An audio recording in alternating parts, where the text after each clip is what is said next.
Hello बच्चों, how are you? Fine, okay.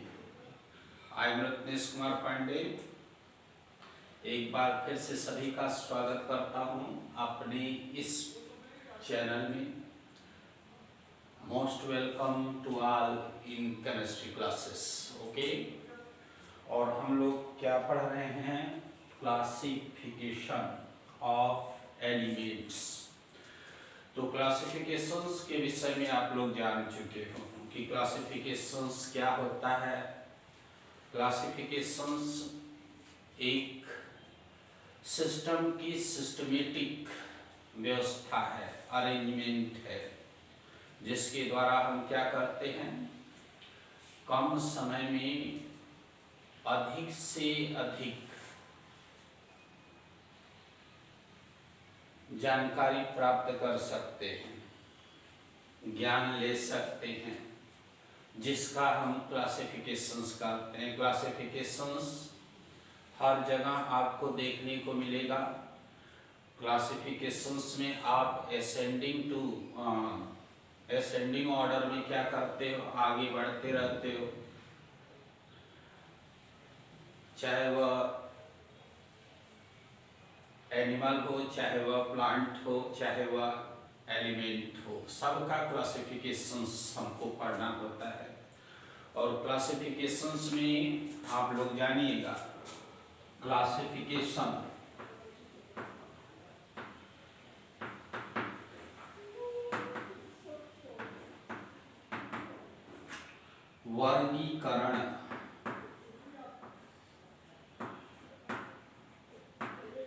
वर्गीकरण के द्वारा क्या किया जाता है, समान गुण मीन्स प्रॉपर्टी वाले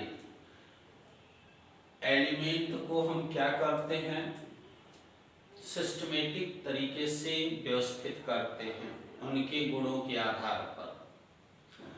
जिससे क्या फायदा है, कम समय में हम अधिक से अधिक तत्वों की फिजिकल केमिकल प्रॉपर्टी के विषय में जानकारी प्राप्त कर लेते हैं इजी वे। इससे क्या किया गया, स्टडी को इजी बना दिया गया। जो आप लोग अध्ययन करते हो उसको क्या किया गया, सरलतम रूप दिया गया, जिसके माध्यम से आप कम समय में अधिक से अधिक काम कर सको। यही है क्लासिफिकेशन। तो आप किसका क्लासिफिकेशंस कर रहे हो? क्लासिफिकेशंस हम लोग कर रहे हैं एलिमेंट्स का। एलिमेंट्स का हम लोग क्या कर रहे हैं, क्लासिफिकेशंस कर रहे हैं। एलिमेंट में जो आप लोगों को मॉडर्न पीरियोडिक टेबल बताया गया, उसमें एलिमेंट को किस ऑर्डर में व्यवस्थित किया गया, इसको हमने प्रीवियस क्लास में बताया कि on the basis of atomic number के बेस पर क्या किया गया, तत्वों को व्यवस्थित किया गया आधुनिक आवर्त सारणी में, मॉडर्न पीरियोडिक टेबल में, on the basis of atomic number. ठीक है, तो एटॉमिक नंबर आज हम लोग उसी के विषय में पढ़ने वाले हैं। जो आधुनिक आवर्त सारणी है उसका क्या गुण होता है, क्या स्पेशल प्रॉपर्टी है, उसके विषय में हम लोग आज स्टडी करेंगे। ओके बच्चों, ठीक है, चलते हैं अपने टॉपिक की तरफ। ओके, क्लासिफिकेशंस ऑफ एलिमेंट्स में आपने मॉडर्न पीरियोडिक टेबल देखा। क्या देखा? मॉडर्न पीरियोडिक टेबल, जिसमें समान गुण धर्म वाले तत्वों को एक ग्रुप में स्थान दिया गया, जिसके द्वारा क्या किया जाता है कि हम ग्रुप के किसी एक एलिमेंट के गुण को यदि स्टडी कर ले तो उस ग्रुप में जितने भी एलिमेंट्स हैं उसकी जो भी केमिकल प्रॉपर्टी हैं, फिजिकल प्रॉपर्टी हैं, उसके विषय में आपको जानकारी मिल जाती है। कम समय में आप लोग अधिक वर्क कर लेते हो। है ना, अलग अलग सबको स्टडी करना नेसेसरी नहीं है। ओनली एक्सेप्शन को हम लोग ने स्टडी करते हैं। एक्सेप्शन मीन्स अपवाद। केमिस्ट्री में भी अपवाद आप लोगों को देखने को मिलता है, एक्सेप्शंस देखने को मिलते हैं। और फिर जो जनरल प्रॉपर्टी है उस बेसिस पर हम क्या करते हैं, समस्त तत्वों के गुणों के बारे में जानकारी प्राप्त कर लेते हैं। ठीक, तो यहाँ पर हमने कहा कि ग्रुप, मॉडर्न पीरियोडिक टेबल में क्या बनाया गया, group and period,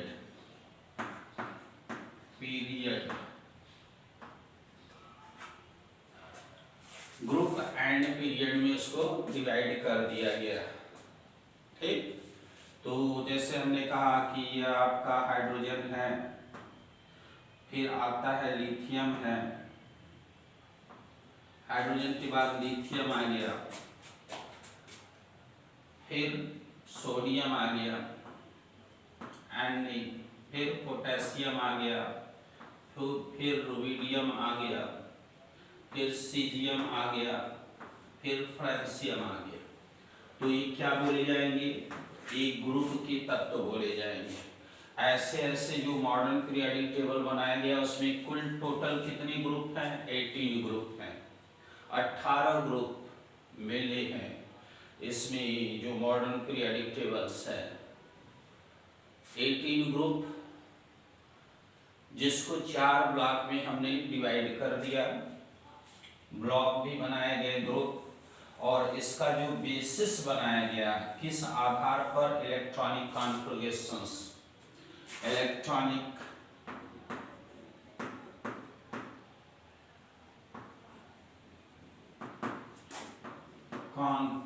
configurations means electronic विन्यास के आधार पर तत्वों को क्या किया गया, ब्लॉक में डिवाइड कर दिया गया। जिस प्रकार से इलेक्ट्रॉनिक विन्यास किया जाता है, जैसे S में मैक्सिमम 2 इलेक्ट्रॉन रह सकते हैं, तो उसके लिए जो इलेक्ट्रॉनिक कॉन्फ़िगरेशंस होता है वैलेंसी सेल का, या हम कह सकते हैं आउटर मोस्ट सेल का जो इलेक्ट्रॉनिक कॉन्फ़िगरेशंस होता है,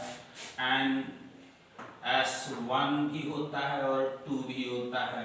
तो इसके लिए 2 ग्रुप बनाया गया, first A and second A। तो इसमें 2 ग्रुप हो गए, है ना, फर्स्ट A सेकेंड A। फिर उसी प्रकार से आपका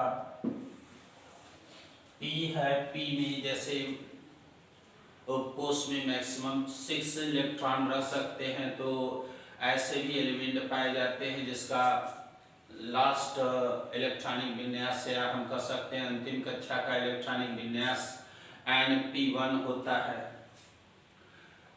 तो उसके लिए एक ग्रुप बनाया गया कि इस ग्रुप के सभी तत्वों के अंतिम कक्षा का अंतिम जो सेल है, या जिसको हम वैलेंसी सेल बोलते हैं, उसका इलेक्ट्रॉनिक कॉन्फ़िगरेशंस Np1 होगा।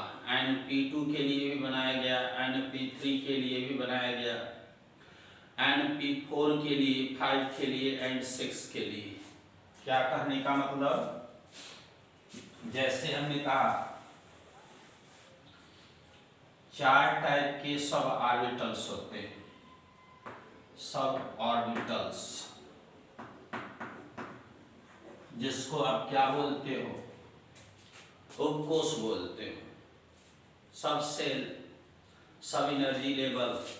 तो 4 टाइप के कोष को आपने पढ़ा, S, P, D and F। इसमें क्या होते हैं, इलेक्ट्रॉन्स होते हैं, इसमें इलेक्ट्रॉन्स होते हैं, है।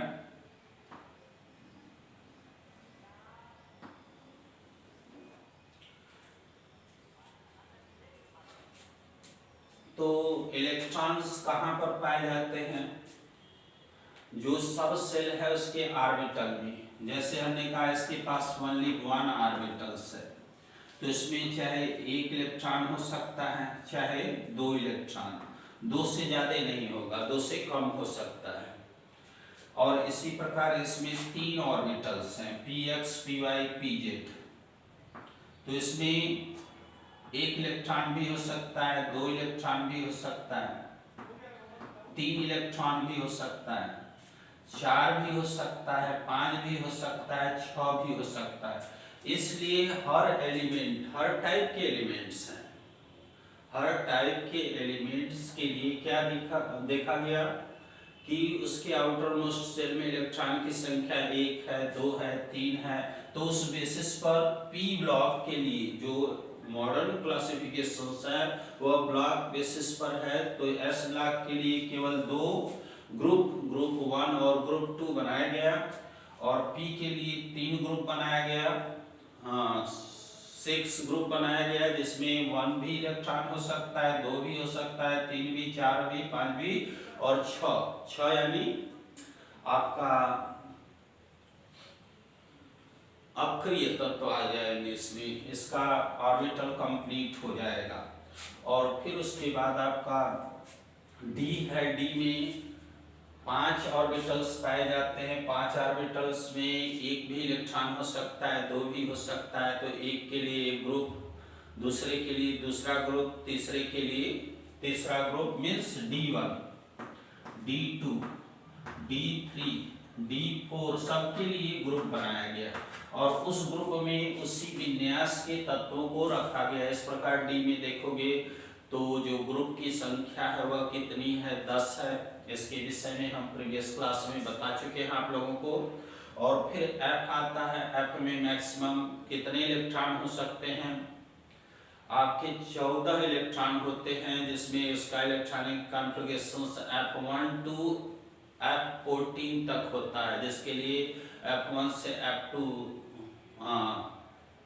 F14 का क्या किया गया, तत्वों को लैंथेनाइड श्रेणी या एक्टिनाइड श्रेणी में स्थान दिया गया। इसके विषय में हम पिछली कक्षा में या प्रीवियस क्लास में हम क्या कर चुके हैं, पढ़ चुके हैं। ओके, तो इस प्रकार से जो आपका मॉडर्न पीरियोडिक टेबल्स है वह 4 ब्लॉक में डिवाइड किया गया। तो सबसे पहले हम जो पीरियोडिक प्रॉपर्टी होता है, पीरियोडिक प्रॉपर्टी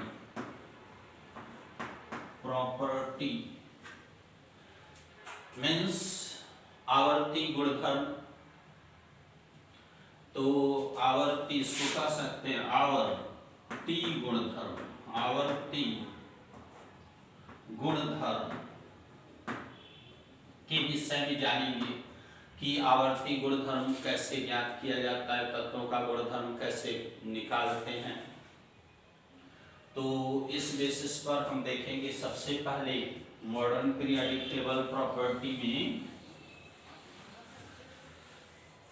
कि किस प्रकार से हम ब्लॉक और पीरियड का निर्धारण करते हैं। किसी भी एलिमेंट के यदि ब्लॉक और पीरियड को बताना हो, क्योंकि जो मॉडर्न पीरियोडिक टेबल्स है, मॉडर्न मीन्स आधुनिक, आधुनिक आवर्त सारणी,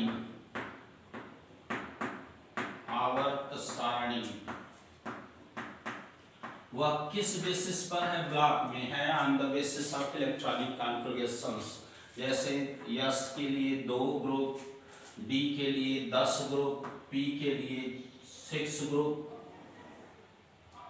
और एफ के लिए क्या है, ये 14 है, 14 एलिमेंट्स आवर्त सारणी में नीचे स्थान दिया गया उनको। यह आधुनिक आवर्त सारणी की रूपरेखा है। वर्टिकल चलोगे, ऊपर से नीचे जाओगे या नीचे से ऊपर जाओगे तो क्या होगा, वह ग्रुप होगा, ये ग्रुप हो गया। हॉरिजॉन्टल चलोगे, लेफ्ट टू राइट, ये क्या होता है, आवर्त होता है, ऐसे आवर्त होता है। लेफ्ट टू राइट की बात करोगे तो यह आवर्त होगा, ऐसे चलोगे आवर्त होगा, यह आवर्त हो गया। ऐसे चलोगे, लेफ्ट टू राइट चलोगे, आवर्त। तो टोटल कितने पीरियड्स हैं, आवर्त मीन्स पीरियड, कितने हैं 7 पीरियड है 1 2 3 4 5 6 7 लेफ्ट टू राइट ठीक। और अप टू डाउन मीन्स ऊपर से नीचे वर्टिकल कॉलम, ये हॉरिजॉन्टल है ये वर्टिकल है, इसको ग्रुप। तो एक ग्रुप के तत्वों के गुणों में समानता होती है, यही क्या है मॉडर्न क्लासिफिकेशन है। और जिसमें तत्वों को बढ़ते एटॉमिक नंबर, जैसे 1 है यहाँ तो 2 यहाँ मिलेगा, 3 जस्ट उसके बाद 4 उसके बाद 5 6 7 8 9 10 11 12 तब तत्वों को क्या किया गया ऐसे व्यवस्थित किया गया। मॉडर्न पीरियोडिक टेबल का रूपरेखा देखिएगा, स्ट्रक्चर देखिएगा, आप लोगों को हमारी बात समझ में आ जाएगी कैसे होता है क्लासिफिकेशंस। तो सबसे पहले प्रॉपर्टी में हम लोग क्या पढ़ेंगे, प्रॉपर्टी में हम लोग सबसे पहले पढ़ने वाले हैं किस प्रकार से हम ब्लॉक को निर्धारित करते हैं, किसी भी एलिमेंट का ब्लॉक और पीरियड कैसे बताएंगे। जैसे हमारा क्वेश्चन यह है, इसको हम कह सकते हैं निर्धारण, ब्लॉक और आवर्त का निर्धारण, determinations, determination of block, determinations of block and period।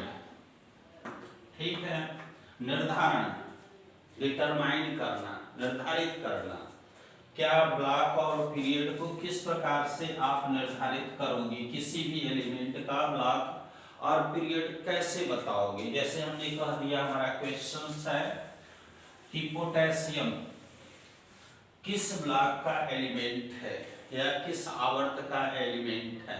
तो हम जानते हैं कि जो मॉडर्न पीरियोडिक टेबल बनाया गया वह किस बेसिस पर बनाया गया, on the basis of electronic configurations.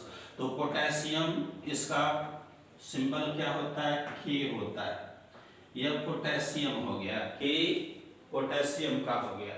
अब इसका एटॉमिक नंबर जानिए कितना होता है, 19 होता है, 19। क्योंकि आपको इलेक्ट्रॉनिक कॉन्फ़िगरेशंस करना है, इलेक्ट्रॉनिक विन्यास करना है, तो on the basis of atomic number 19 को सबसे पहले आप क्या करो, बोरबरी रूल से उसको व्यवस्थित कर दो। कर दिया तो 2 पहले में 2 होता है, तो यानी स्क्वायर रूल से 2, दूसरी कक्षा में 8 हो गया मैक्सिमम, तो यानी स्क्वायर रूल से आप लोग देख सकते हो। और फिर 2 8 10 हो गया। फिर तीसरे में हमने बोला कि 8वां इलेक्ट्रॉन, 8 इलेक्ट्रॉन इसमें भरे जाते हैं और 2 इलेक्ट्रॉन को बाहर करना होता है, लेकिन इसके पास 2 तो है नहीं, एक ही है, इसलिए एक को ही हमने क्या किया, बाहर किया।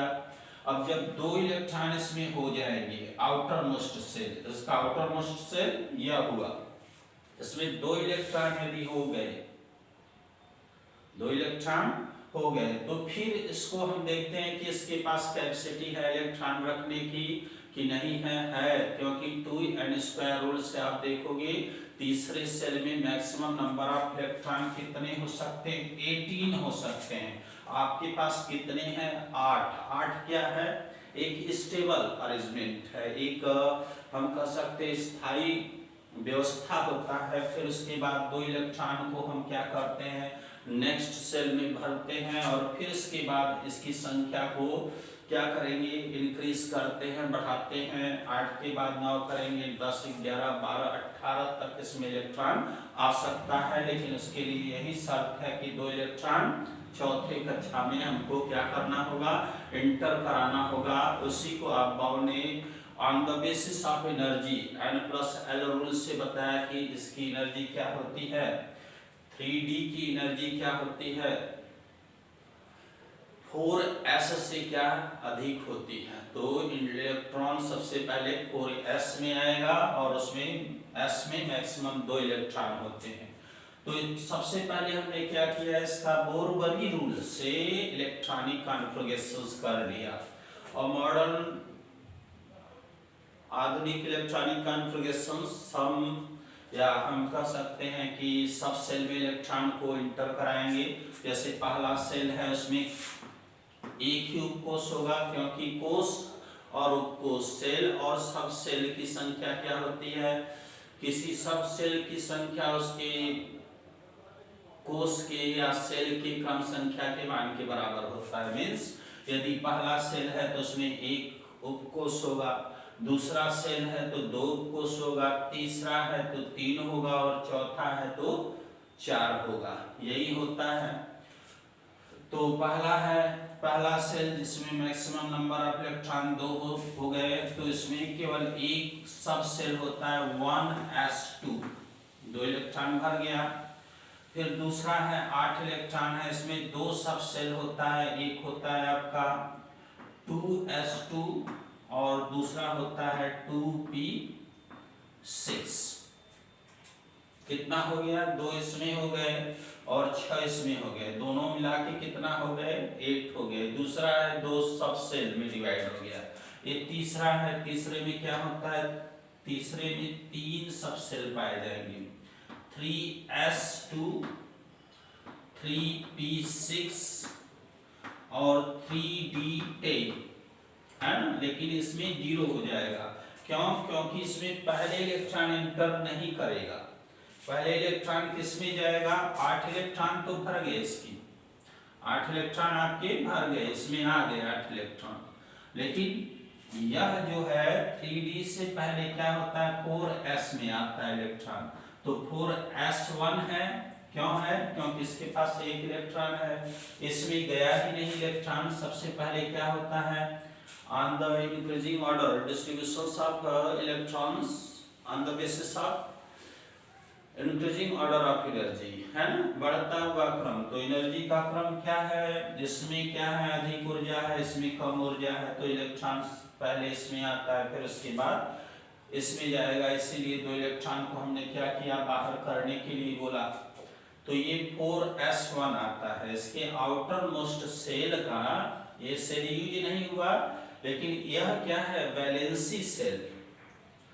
इसी सेल में जो इलेक्ट्रॉन आते हैं, जो आउटर मोस्ट सेल होता है, ये आउटर मोस्ट सेल है, उस सेल के आधार पर हम क्या करते हैं, उसका वैलेंसी डिटरमाइन करते हैं, संयोजकता का निर्धारण करते हैं।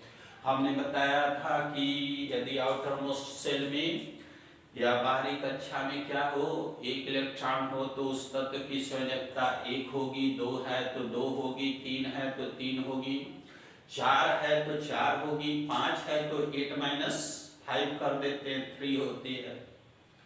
और यदि 6 इलेक्ट्रॉन है तो 8-6 यानी 2 होती है, 7 है तो 8-7 यानी 1 होती है। वैलेंसी पर प्लस माइनस नहीं लगता, ओनली नंबर लिखे जाते हैं, 1 2 3 4 5 6 क्या है, ओनली मैक्सिमम 4 वैलेंसी हो सकता है, कार्बन 4।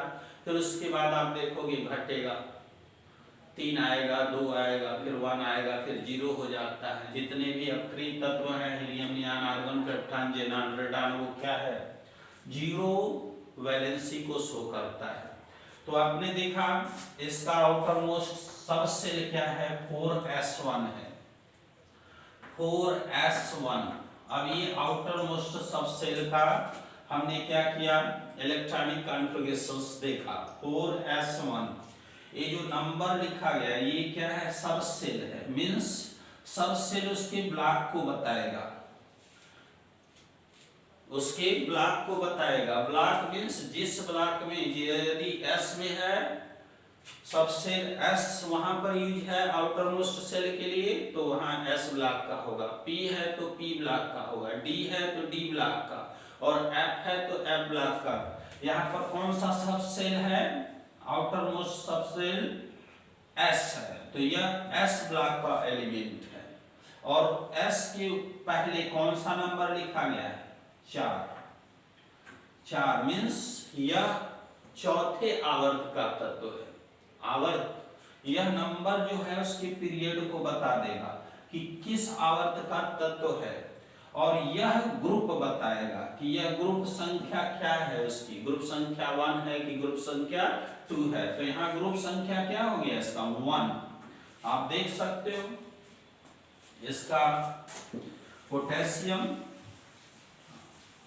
यहाँ पर हमने इलेक्ट्रॉनिक कॉन्फ़िगरेशन देखा क्या होता है, हाइड्रोजन होता है पहले आवर्त में, दूसरे आवर्त में लिथियम होता है, ये फर्स्ट आवर्त है, ये सेकेंड आवर्त है, थर्ड में आपका क्या आता है, लिथियम के बाद आता है सोडियम Na, फिर चौथे आवर्त में क्या आएगा, पोटेशियम, ये पहला ग्रुप है SnS1 है ना, यह पहला ग्रुप है। तो यह ग्रुप फर्स्ट का क्या है, चौथे आवर्त का एलिमेंट है पोटेशियम। बिना आवर्त सारणी केवल हम क्या किए, इलेक्ट्रॉनिक कॉन्फ़िगरेशंस मींस इलेक्ट्रॉनिक विन्यास के बेसिस पर हमने बता दिया कि कौन एलिमेंट किस ब्लॉक का है। यहीं पर देखिए, जैसे हमको नाइट्रोजन दे दिया गया और हमसे पूछा गया कि यह किस ब्लॉक का है, किस पीरियड का है और किस ग्रुप का है। ओके, चलिए नाइट्रोजन 7, इसका क्या होता है, एटॉमिक नंबर होता है, इलेक्ट्रॉनिक विन्यास का 2 और 5, क्योंकि दूसरे में 8 इलेक्ट्रॉन हो सकता है, इसके पास कितना है, टोटल 7 है, तो 2 पहले में आ गया और 5 दूसरे में गया। अब इसका इलेक्ट्रॉनिक कॉन्फ़िगरेशन करो, पहला सेल, इसमें केवल एक सब सेल 1s2 कंप्लीट है, छोड़ो इसको, आगे चलो। यह दूसरा सेल, इसमें 2 सब सेल 2s2 और 2p3 हो जाएगा, 2p3 जो जनरल क्लासिफिकेशन कॉन्फ़िगरेशन हमने बताया था ns2np 1 to 6, यही ना बोला था, यही है इसका इलेक्ट्रॉनिक कॉन्फ़िगरेशन।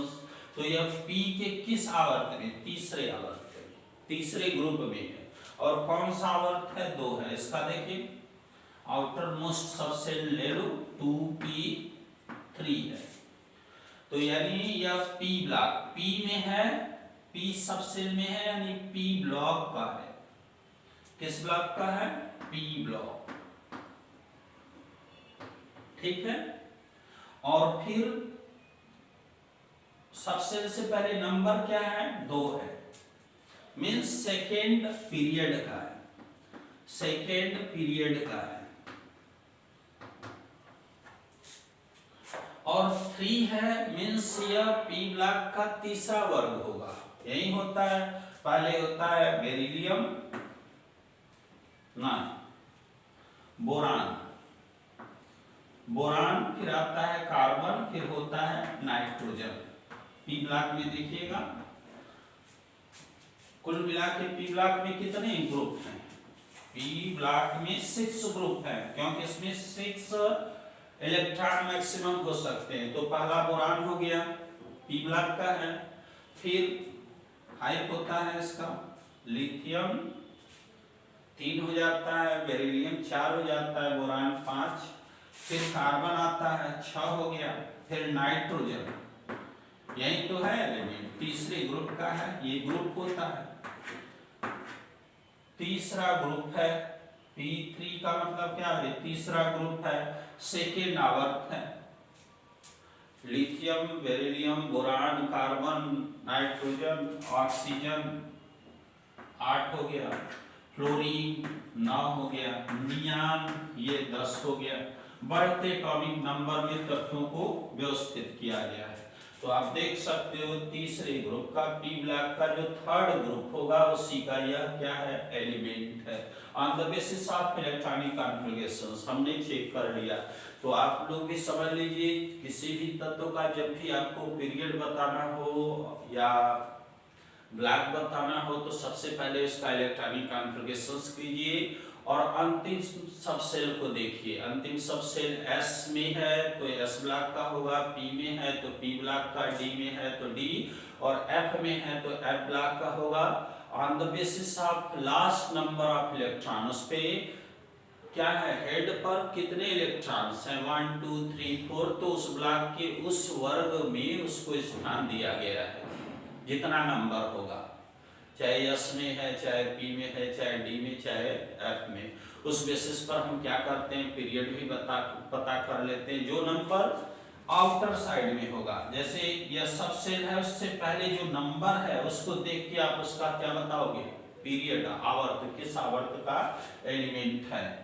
तो मॉडर्न पीरियोडिक टेबल का यह इंपॉर्टेंट प्रॉपर्टी है, किस प्रकार से आप किसी भी एलिमेंट के ब्लॉक और पीरियड को डिटरमाइन करोगे। ओके, ठीक है।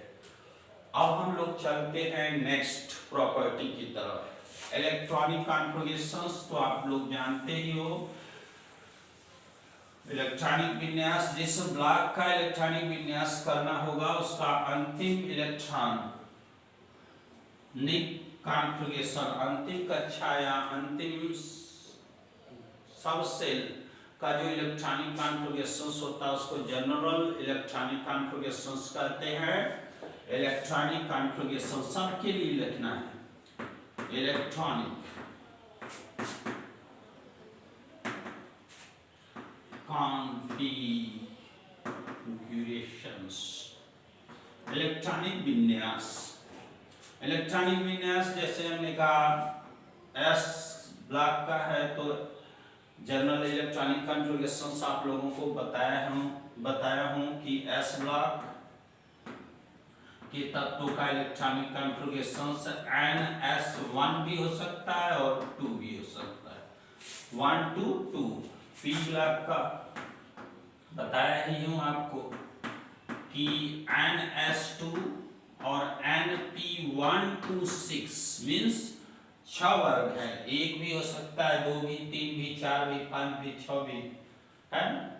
और डी ब्लॉक के लिए भी मैं बताया हूं, डी ब्लॉक एलिमेंट का इलेक्ट्रॉनिक कॉन्फ़िगरेशंस क्या होगा, NS 1 2 2। कुछ एक्सेप्शंस है जैसे कॉपर, क्रोमियम, इसमें आप देखोगे कॉपर में क्या इलेक्ट्रॉनों की संख्या S में क्या होता है, 1 होता है ना। तो 1 2 2 और N-1 मीन्स एक कम D, जैसे 4S में है तो यहाँ 3D होगा, यहाँ 5 है तो यहाँ 4 होगा। 1 2 10, D में कितने हो सकते हैं, 10 इलेक्ट्रॉन, 1 से 10 तक के इलेक्ट्रॉन डी ब्लॉक में रखे गए। डी ब्लॉक के तत्वों को ट्रांजिशन एलिमेंट बोला जाता है। सभी ट्रांजिशन एलिमेंट डी ब्लॉक के हैं, लेकिन डी ब्लॉक के सभी एलिमेंट ट्रांजिशन नहीं है। क्यों?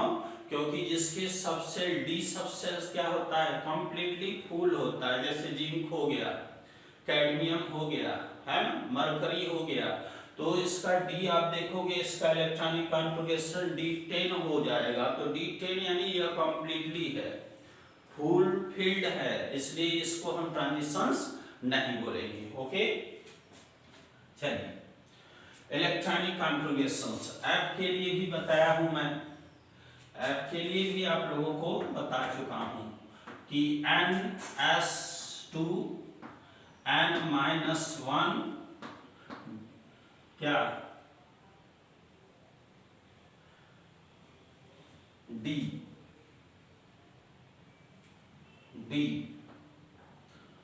जिसमें 0 2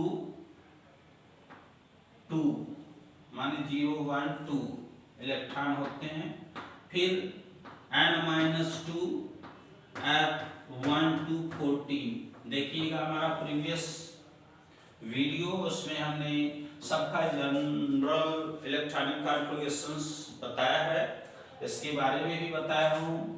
आप लोग देखिएगा, उसको नहीं समझ में आया तो फिर कमेंट कीजिएगा, ओके, और मैसेज कीजिएगा। चलिए, तो इलेक्ट्रॉनिक कॉन्फ़िगरेशंस पर हम क्या क्या बता सकते हैं, ग्रुप बता सकते हैं, ब्लॉक बता सकते हैं, पीरियड बता सकते हैं, इतना काफी है, इतने पर ही तो पूरा पीरियोडिक टेबल है। ओके, फिर इलेक्ट्रॉनिक कॉन्फ़िगरेशंस के बाद आता है atomic radii, atomic radius, radius means क्या होता है? त्रिज्या। त्रिज्या आप कहते हो ये क्या है? सेंटर है या क्या है? सर्कल है। ऐसे सर्कल बना दिया, उसका सेंटर आपने यहाँ कह दिया, वृत्त बनाया, सॉरी ये सर्कल का रेडियस हो गया, ये क्या हो गया? सेंटर हो गया। तो सेंटर से जो इस की सर्कमफ्रेंस मीन्स परिधि का जो डिस्टेंस होता है, यह सब जगह क्या होगा? किसी सर्किल के लिए सेम होता है। यह डिस्टेंस सेंटर से, वही क्या होता है? रेडियाई, रेडियस बोला जाता है ना? तो उसी बेसिस पर हम एटॉमिक रेडियस बताएंगे। एटॉमिक रेडियस यानी जो आपका क्या है? न्यूक्लियस है। न्यूक्लियस के चारों तरफ क्या है? डिफरेंट ऊर्जा के एनर्जी लेवल्स है। तो ये है आपका, ये है पूरा सर्किल बन गया। तो इसमें क्या होता है? सेंटर से, इसी को न्यूक्लियस बोलते हो। इस न्यूक्लियस से जो आउटर मोस्ट सेल का इलेक्ट्रॉन है, उसका जो डिस्टेंस होता है, उसी को क्या बोला गया? एटॉमिक रेडियाई बोला गया। रेडियाई, एटॉमिक रेडियाई बोला यहां से आप तक का जो डिस्टेंस हो। लेकिन क्या हुआ?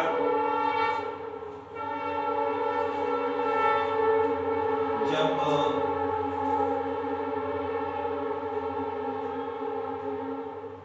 श्रोडिंगर वेवी क्वेश्चंस आया,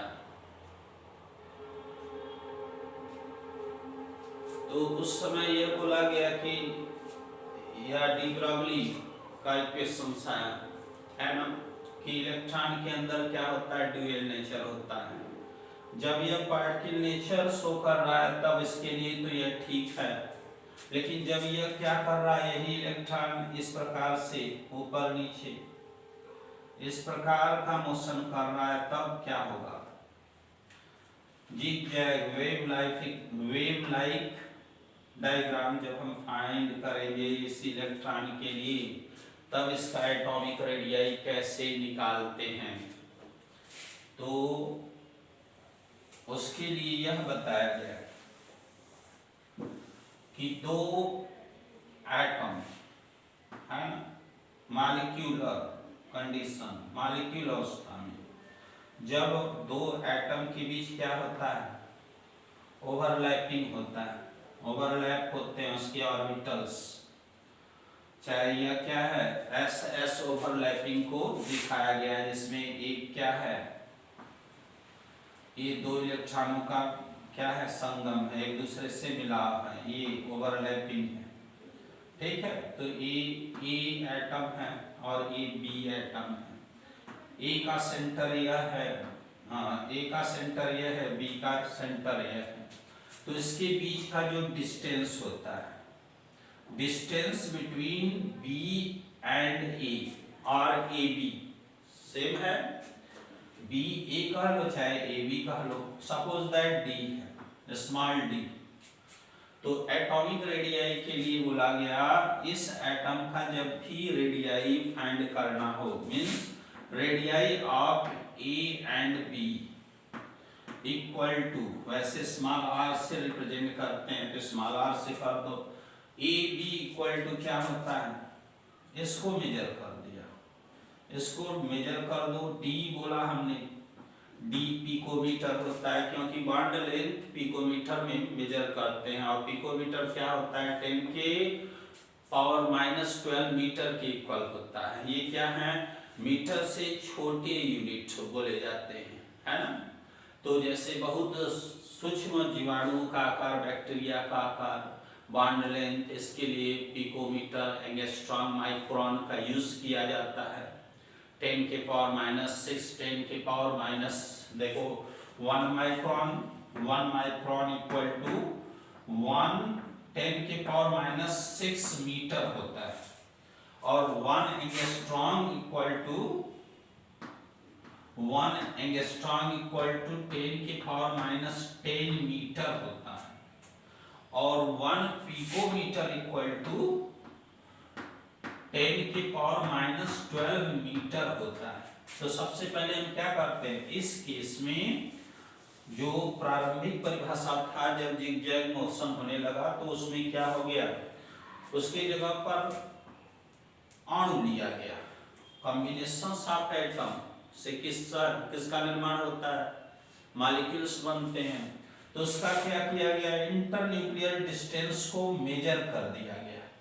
यह इंटरन्यूक्लियर डिस्टेंस जब मेजर किया गया तो इसी को क्या किया गया, डी, और डी को 2 से डिवाइड कर देते हैं और जो आपका आंसर होता है वह क्या होता है, एटॉमिक रेडियाई। किसका, ए एंड बी का एटॉमिक रेडियाई बोला जाता है। तो ये हो गया, इसी को हम कोवैलेंट रेडियाई भी बोल सकते हैं, है ना, कोवैलेंट रेडियाई। क्योंकि यहाँ पर क्या हो रहा है, कोवैलेंट बॉन्ड फॉर्म हो रहा है, ओवरलैपिंग से कोवैलेंट बॉन्ड फॉर्मेशन हो रहा है। कोवैलेंट बॉन्ड क्या होता है, इसके विषय में हम नेक्स्ट जो चैप्टर पढ़ेंगे, वैलेंसी ऑफ केमिकल बॉन्डिंग, तो उसमें हम चर्चा करेंगे क्या होता है कोवैलेंट बॉन्ड। तो समझ लीजिए, ये कोवैलेंट बॉन्ड डिस्टेंस का हाफ क्या हो गया, atomic radii. Atomic radii of A और एटॉमिक रेडियाई ऑफ बी हम इस फार्मूला के द्वारा क्या कर सकते हैं, रिप्रेजेंट कर सकते हैं। यह देख रहे हो आप, इक्वल साइज के दोनों एटम क्या हैं, इक्वल शेप एंड साइज के हैं, समान भी हो सकते हैं, या हम कह सकते हैं होमो एटॉमिक मॉलिक्यूल्स। क्योंकि मॉलिक्यूल्स कैसे बनता है, कॉम्बिनेशंस बिटवीन 2 इक्वल एटम, समान प्रकार के परमाणुओं के क्या मिलने से किसका निर्माण होता है, समपरमाणुक अणुओं का निर्माण होता है। तो यह फार्मूला उसके लिए, यदि यहीं पर क्या होता है, एक छोटा होता और एक बड़ा होता, तब एक छोटा है ए और एक बड़ा है बी। अब यहाँ क्या हो गया, यह हेट्रो हो गया। हमने कहा ए का आवेश अधिक है बी के आवेश से, तो इस कंडीशंस में किस प्रकार से एटॉमिक रेडियाई आप फाइंड करोगे, तो atomic radii of A and B equal to, वैसे atomic radii of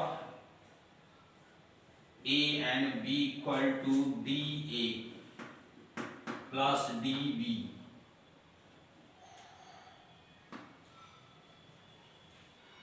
plus 0.3 QA और जीटा ए भी लिखा होता है माइनस QB।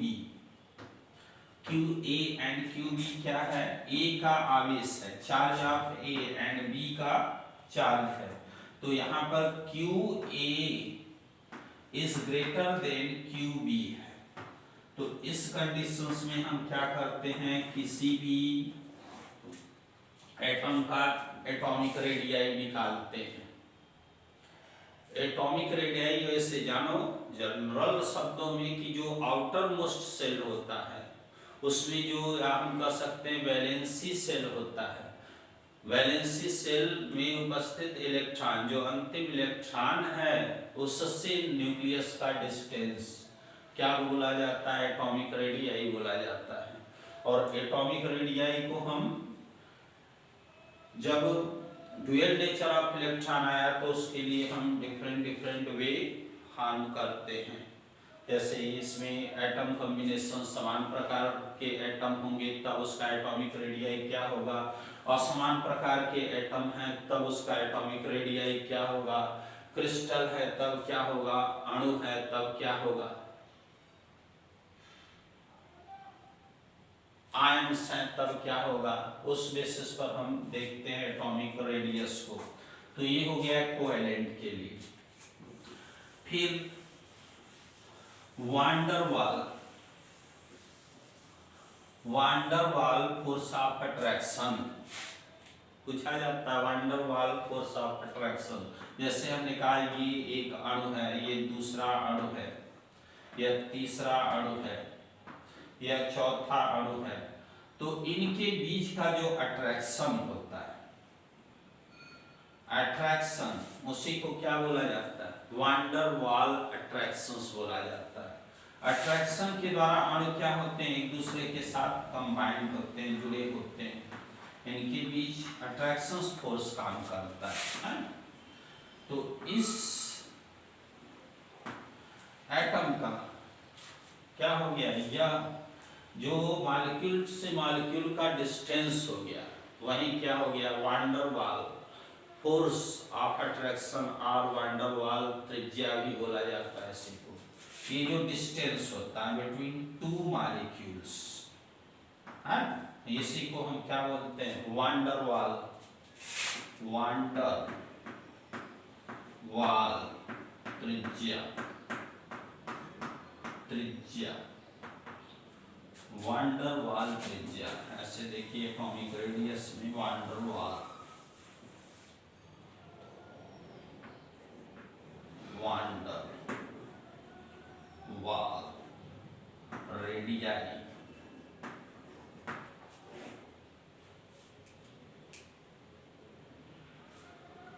वांडरवाल रेडियस भी बोल सकते हैं, रेडियस और रेडियस बोल लो, रेडियस है, कुछ भी कहो, ये वांडरवाल रेडियस हो गया। ये मॉलिक्यूल्स है, इसके बीच क्या होता है? Combination of force. बताए कोई भी, गुलाम ने बताया था ना, जिस प्रकार आवेश होते हैं उनके बीच आकर्षण प्रतिकर्षण होता है, उसी प्रकार मॉलिक्यूल्स भी होते हैं। पदार्थ क्या है? छोटे छोटे कणों से मिलकर बना होता है, और इनके बीच क्या होता है? फोर्स ऑफ अट्रैक्शन काम करता है। तो जो फोर्स ऑफ अट्रैक्शन होता है, जितने डिस्टेंस पर फोर्स ऑफ अट्रैक्शन के द्वारा वह जितने डिस्टेंस पर क्या होते हैं? व्यवस्थित होते हैं, वही क्या होता है? वांडरवाल रेडियाई बोला जाता है। ओके, आयनिक रेडियाई, जैसे आयंस, आयंस के विषय में जैसे हमने कहा सोडियम आयन, तो सोडियम का आयन मीन्स यह हो गया सोडियम का आयन। क्लोराइड आयन, क्लोरीन का आयन, क्लोराइड आयन, ठीक है, इसके बीच फोर्स ऑफ अट्रैक्शन हो रहा है। तो इसमें क्या होता है कि हम इसका Na रेडियाई, Na आयन का देखते हैं, रेडियाई NCl क्लोराइड आयन का देखते हैं, दोनों को ऐड कर देंगे, जो टोटल आएगा वही क्या हो जाएगा? किसी आयनिक आयंस का क्या हो गया? रेडियाई हो गया, radius of ions, radius of ions.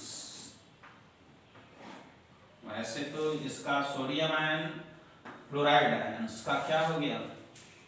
इनके बीच फोर्स ऑफ अट्रैक्शन लगा, पॉजिटिव है और निगेटिव है, फोर्स ऑफ अट्रैक्शन लगा और एक दूसरे से जुड़ गए। तो अब पूछा जाए कि इस आयनिक कंपाउंड का क्या एटॉमिक रेडियाई होगा, तो हम अलग अलग क्या करेंगे? उसको जोड़ेंगे कि सोडियम का क्या होता है, सोडियम आयन का एटॉमिक रेडियाई क्या होता है, और क्लोराइड आयन का एटॉमिक रेडियाई क्या होता है, और उसके द्वारा हम क्या करते हैं? उस क्रिस्टल का या उस आयनिक क्रिस्टल का एटॉमिक रेडियाई पता कर लेते हैं। एटॉमिक रेडियाई, अब देखो एटॉमिक रेडियाई किस पर डिपेंड करता है?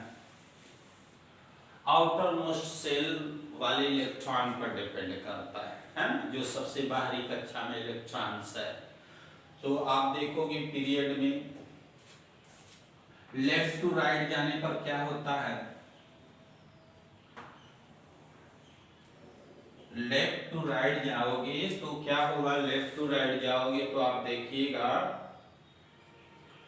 जो डिस्टेंस है न्यूक्लियस से इलेक्ट्रॉन का, जो डिस्टेंस है उसका मान कम होगा, कम होता है।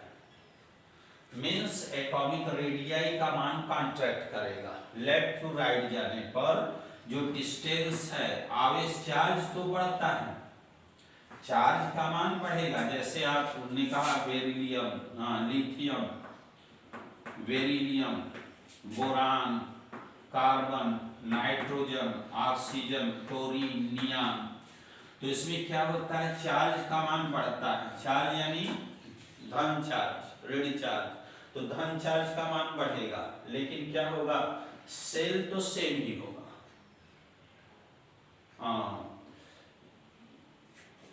देखिए यह क्या है, 3 है या 4 है या 5 है या 6 है या 7 है या 8 है या 9 है या 10 है। तो 10 का इलेक्ट्रॉनिक कॉन्फ़िगरेशन करोगे तो 2 8 होता है, मीन्स सेल की संख्या समान है। बस इसमें क्या होता है, ये प्लस चार्ज का मान बढ़ रहा है। जैसे जैसे इलेक्ट्रॉन बढ़ेंगे तो प्रोटॉन भी बढ़ेगा। यहाँ क्या है, Ze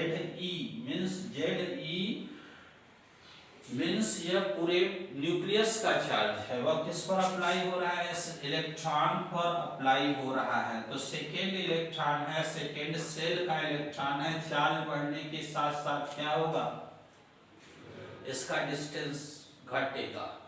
तो हम क्या बोल सकते हैं कि लेफ्ट टू राइट जाने पर चार्ज का मान क्या होता है, बढ़ता है, जिसके कारण एटॉमिक रेडियाई का मान क्या होता है, कॉन्ट्रैक्ट करता है, कम होता है, घटता है। क्रमिक रूप से आप देखोगे घटेगा। एक्सेप्शन देखने को मिलेगा। यदि आप इतना समझ गए तो फिर आप बता सकते हो, है ना, इलेक्ट्रॉनिक विन्यास करके भी आप बता सकते हो कि किसका एटॉमिक रेडियाई अधिक होगा, किसका कम होगा। सेकेंड सेल है, सेकेंड सेल में ही इलेक्ट्रॉन व्यवस्थित होगा और उसका क्या है, चार्ज देख रहे हो बढ़ रहा है, क्योंकि इलेक्ट्रॉनों की संख्या पर। और ऊपर से नीचे जाओगे, मीन्स ग्रुप में जाओगे, तो एटॉमिक रेडियाई का मान क्या होता है, बढ़ता है। लिथियम के बाद क्या आएगा, सोडियम, तो 11 होता है। सोडियम के बाद क्या आता है, पोटेशियम, 19 होता है। ऐसे ही क्या होता है, एटॉमिक रेडियाई का मान बढ़ेगा। जैसे जैसे आप वर्ग में ऊपर से नीचे जाओगे तो एटॉमिक रेडियाई का मान बढ़ता है। एटॉमिक रेडियाई ना बता रहे हैं।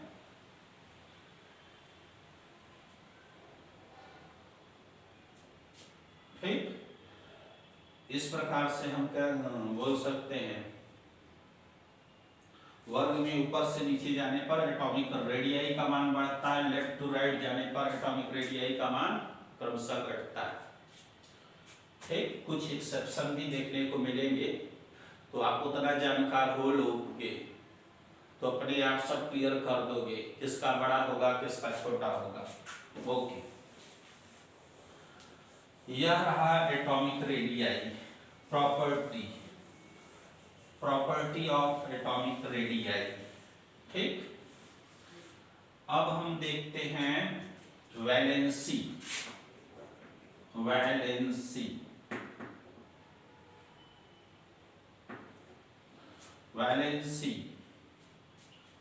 मीन्स संयोजकता।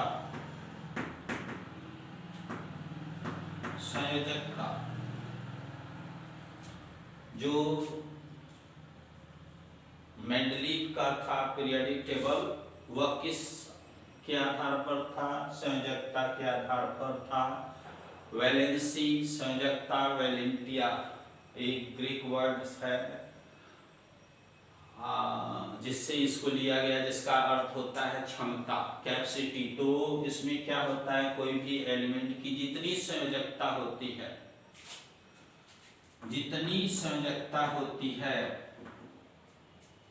उतना ही क्या करता है, वह इलेक्ट्रॉन को केमिकल बॉन्ड बनाता है। बॉन्ड फॉर्मेशन की जो क्षमता होती है, इसी संयोजकता, जैसे कार्बन का हमने कहा 4 संयोजकता है, तो यह मैक्सिमम 4 बॉन्ड बना सकता है।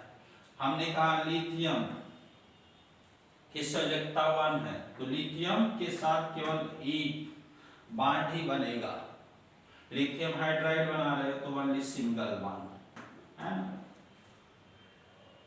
कुछ है, कुछ एक्सेप्शन हम बताए ना, हर जगह कुछ ना कुछ अपवाद है, एक्सेप्शन है, तो उसका कंडीशन होता है कि कितना वो मैक्सिमम इलेक्ट्रॉन बाहर कर सकता है, कितना मैक्सिमम इलेक्ट्रॉन एक्सेप्ट कर सकता है ना। तो कितने में वह मैक्सिमम स्टेबिलिटी को फाइंड कर सकता है, तो जितना उसकी कैपेसिटी है वैलेंसी के आधार पर करते हैं, संयोजकता के आधार पर। और संयोजकता का निर्धारण हमने बताया कि आउटर मोस्ट सेल में उपस्थित इलेक्ट्रॉन की संख्या के आधार पर किसी तत्व की संयोजकता का निर्धारण किया जाता है। यदि एक इलेक्ट्रॉन एक संयोजकता, यदि आउटर सेल में 2 इलेक्ट्रॉन 2 संयोजकता, 2 वैलेंसी बोलेंगे। जैसे मैग्नीशियम, मैग्नीशियम का तुरंत आप क्या करो, बोरबरी रूल से इलेक्ट्रॉनिक कॉन्फ़िगरेशंस कर लो और आउटर मोस्ट सेल में देखो इलेक्ट्रॉन कितने हैं, बस इलेक्ट्रॉन काउंट करो 2 है, बस इसकी संयोजकता क्या हो जाएगी, 2 होगी। मैग्नीशियम जब भी बनाएगा बॉन्ड 2 बनाएगा, और यह सहयोग करने की जो क्षमता है इसकी, ये कैपेसिटी ऑफ फॉर्मेशंस बॉन्ड 2। और ऐसे ही आउटर मोस्ट सेल में 3 है तो 3 हो गया, 4 है तो 4 हो गया, क्या इलेक्ट्रॉनों की संख्या, 5 है तो 8 माइनस 5 कर दो, 4 से जहां अधिक हुआ उसके लिए 8 माइनस m रूल फॉलो कर दो, और 6 है तो 8 माइनस 6 यानी 2 हो गया, 2 हो गया। ये क्या है, संयोजकता। संयोजकता को कभी प्लस या माइनस से नहीं शो किया जाता। ओके, तो हम क्या देखते हैं, जैसे लेफ्ट टू राइट जाते हैं तत्वों की संयोजकता का मान क्या होता है। जैसे हमने कहा lithium, beryllium, boron, carbon, nitrogen, oxygen, fluorine. तो यहाँ पर देखो 1 है, यहाँ पर 2 है, यहाँ पर 3 है, यहाँ पर 4 है। 4 के बाद क्या होता है, घटने लगता है, ये 3 हो जाता है, ये 2 हो जाता है, फिर 1 हो जाता है, फिर फ्लोरीन के बाद जैसे नियान आएगा Ne, उसका 0 हो जाएगा। 0 वैलेंसी किसका होता है, ग्रुप 0 के तत्वों का, इसीलिए ग्रुप 0 बोलते हैं उसको, वैलेंसी के आधार पर। तो ये संयोजकता हो गया। और एक ही ग्रुप के सभी तत्वों की संयोजकताएं क्या होती हैं, समान होती हैं। सभी तत्वों की संयोजकताएं समान होती हैं। वैलेंसी, एटॉमिक रेडियाई, फिर इलेक्ट्रॉन एफिनिटी, इलेक्ट्रॉन एफिनिटी,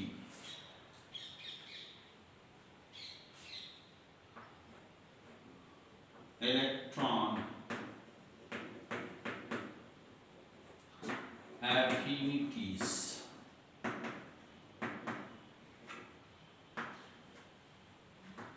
ये इलेक्ट्रॉन बंधुता बोला जाता है, हिंदी में इसको इलेक्ट्रॉन बंधुता कहते हैं, बंधुता। ये इलेक्ट्रॉन बंधुता क्या है, जब कोई भी एटम क्या करता है, बाहर से इलेक्ट्रॉन को गेन करता है, बाहर से इलेक्ट्रॉन को प्राप्त करता है, तो वही क्या बोला जाता है, गेन करना, प्राप्त करना। यदि हम ए है, ए को बाहर से इलेक्ट्रॉन दे रहे हैं, ए को हमने एटम है इसके आउटर मोस्ट सेल में इलेक्ट्रॉन बाहर से रख रहे हैं, तो यह क्या होता है,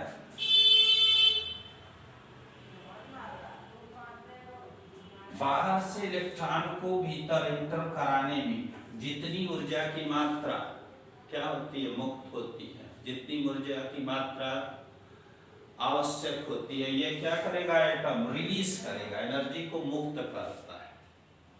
मुक्त करता है मीन्स एक्सोथर्मिक रिएक्शंस, इसीलिए ये माइनस में आएगा। देखो क्या, मुक्त करने का मतलब यह निकाल रहा है, अपना एनर्जी दे रहा है। तो जितना इलेक्ट्रॉन दोगे इसको, यह क्या होता है, यदि खुश होता है तो उतनी ही एनर्जी को क्या करता है, रिलीज करता है। यह प्रसन्न हो जाएगा। इसको आप इलेक्ट्रॉन दोगे तो यह प्रसन्न होगा और यह क्या करेगा, हंसेगा, मीन्स अपनी एनर्जी को मुक्त करेगा। तो यही जितनी एनर्जी को वह क्या करता है, इलेक्ट्रॉन को देने पर जितनी एनर्जी की मात्रा को मुक्त करता है, वही क्या होता है, इलेक्ट्रॉन बंधुता। सबसे पहले आप एनर्जी दोगे तो क्या होता है कि वो उसका मान पॉजिटिव होता है, लेकिन जैसे जैसे हम जैसे लिथियम को क्लोरीन को हमने क्या किया, एक इलेक्ट्रॉन दिया तो यह क्लोराइड आयन में चेंज हो गया, है ना। कोई भी एलिमेंट्स है उसको जितना इलेक्ट्रॉन दोगे आप, फिर क्या करते हो, जब सेकेंड इलेक्ट्रॉन दो, पहला इलेक्ट्रॉन दोगे तो वो पॉजिटिव होगा, उसका मान क्या होगा, इसको H से रिप्रेजेंट करते हैं, H से, तो H1 क्या होता है, पॉजिटिव होता है, लेकिन H2 क्या होगा, नेगेटिव होगा, फिर H3 नेगेटिव होगा।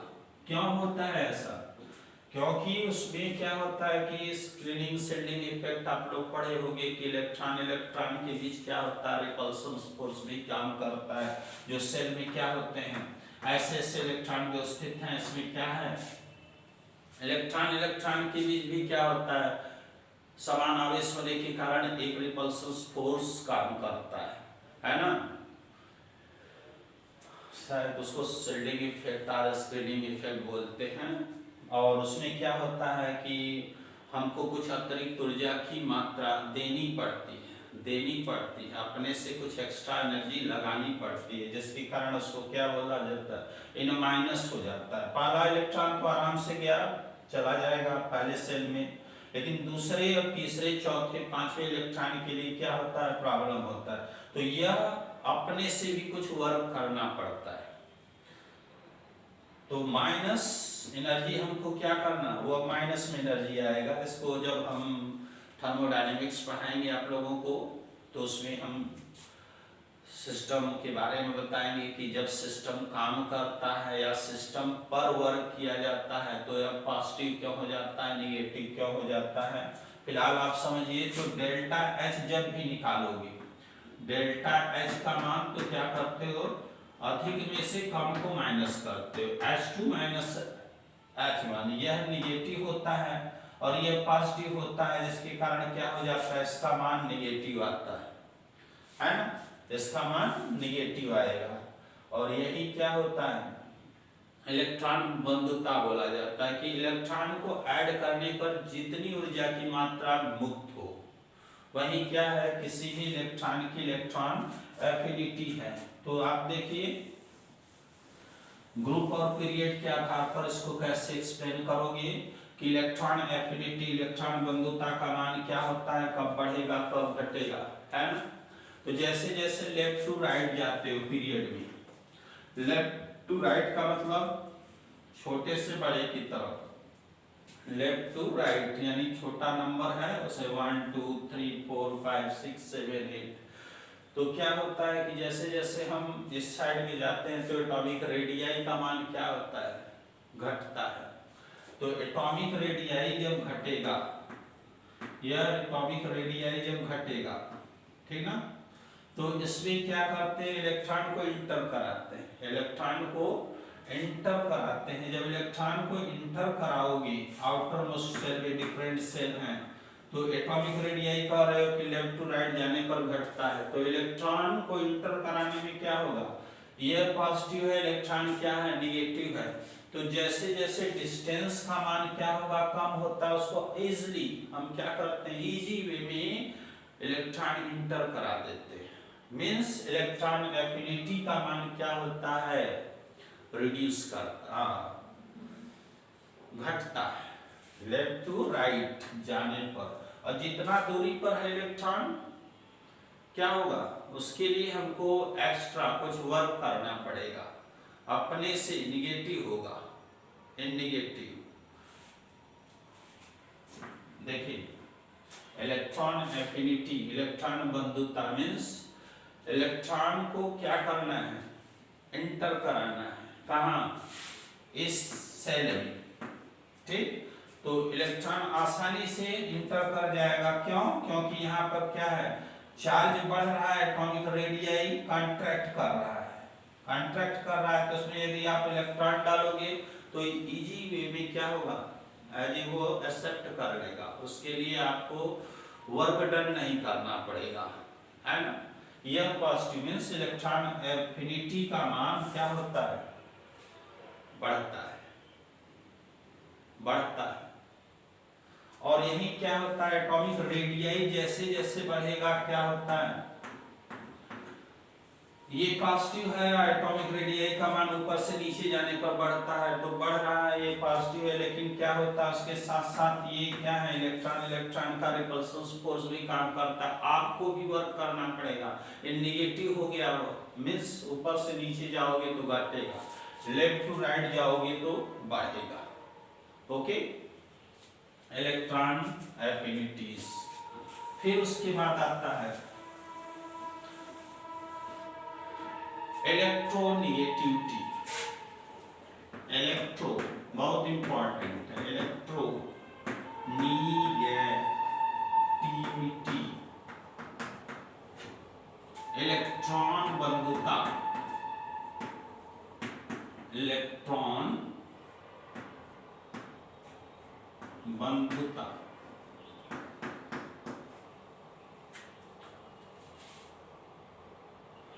इलेक्ट्रॉन बंधुता, इसमें क्या होता है, इलेक्ट्रोनेगेटिविटी में किसी भी एटम्स के द्वारा जो शेयर के इलेक्ट्रॉन होते हैं उसको अपनी तरफ खींचने की जो क्षमता होती है, जैसे हमने कहा HF में क्या है, कोवैलेंट बॉन्ड के द्वारा ये दोनों जुड़े हैं, तो इसका जो शेयर का इलेक्ट्रॉन है ये क्या है, हाइड्रोजन का है, और एक क्या है, फ्लोरीन का है। इसको कौन अपनी तरफ शिफ्ट करेगा, कितने बल से शिफ्ट कर रहा है, वही क्या होता है, इलेक्ट्रोनेगेटिविटी होता है।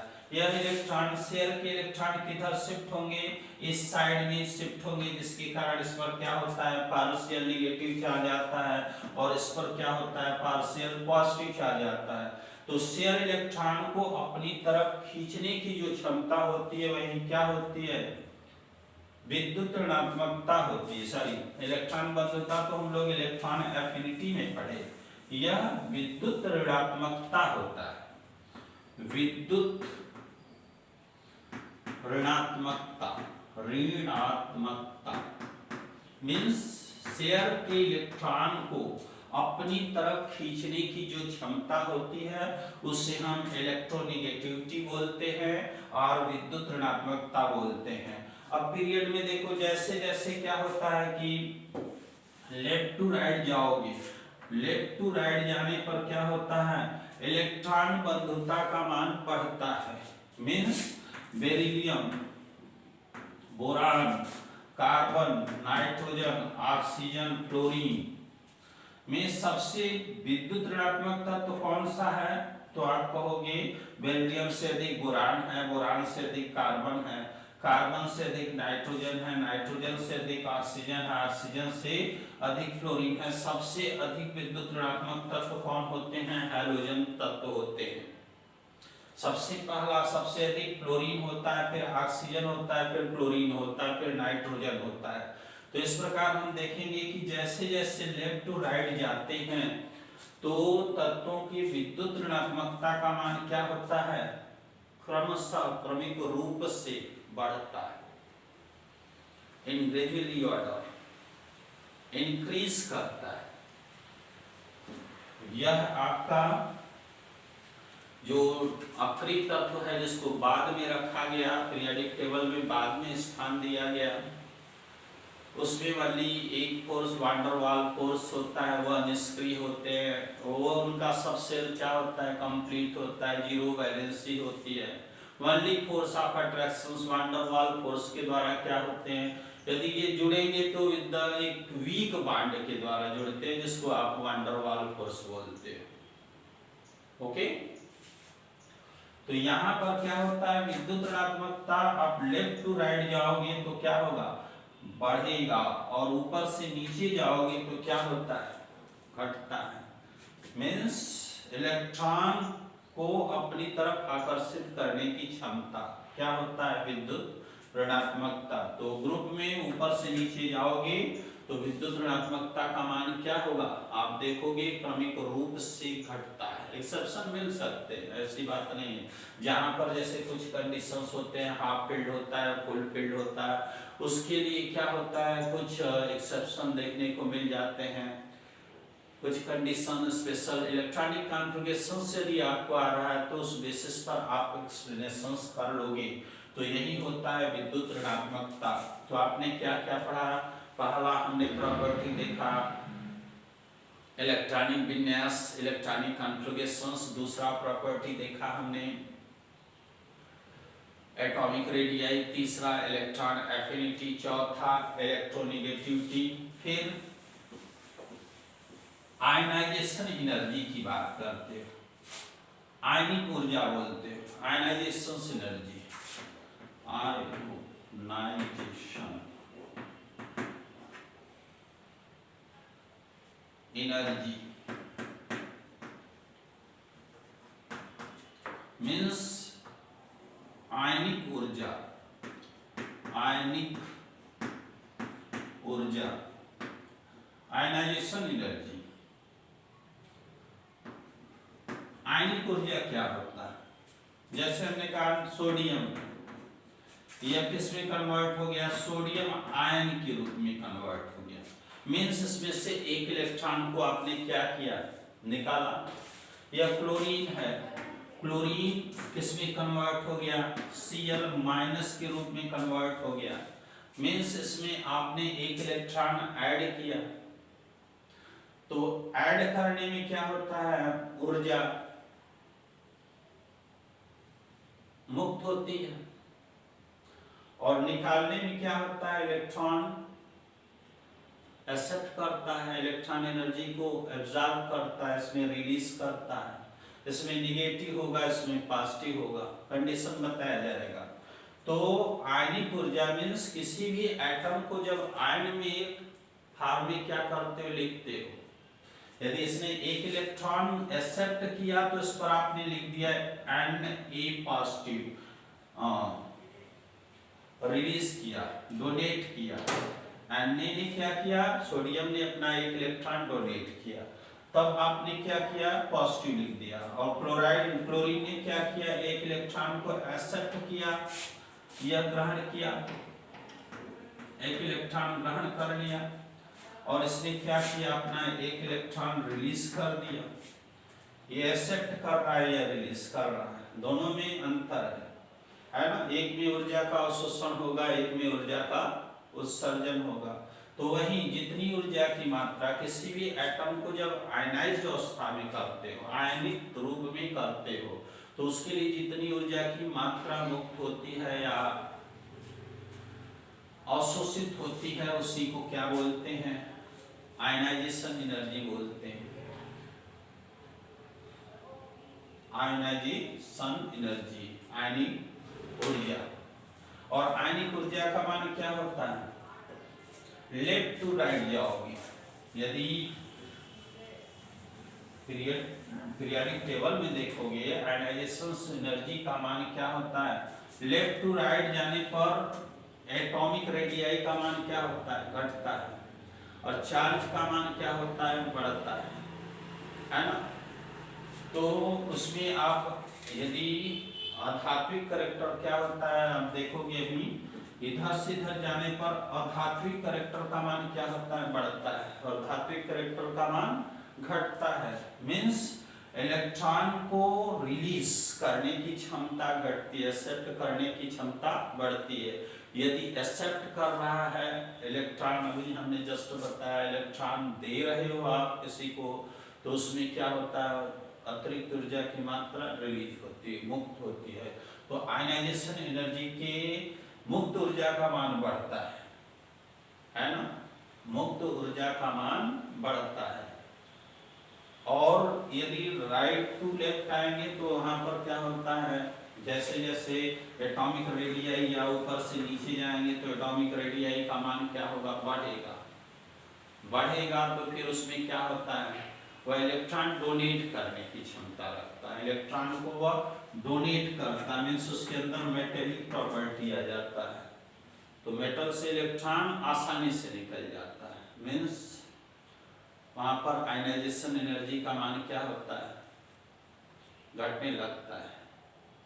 ओके, एटॉमिक रेडियाई पर डिपेंड करता है कि एटॉमिक रेडियाई, या हम कह सकते हैं यहाँ पर जब आसानी से मुक्त कर देता है तो मुक्त करने के लिए वह क्या करेगा, एब्जॉर्ब करेगा। पॉजिटिव नेगेटिव साइन वो बताया जाएगा आप लोगों को। बस यही देखिए, एटॉमिक रेडियाई यदि छोटा है एटॉमिक रेडियाई तो उसमें क्या होता है, इलेक्ट्रॉन ऐड करने में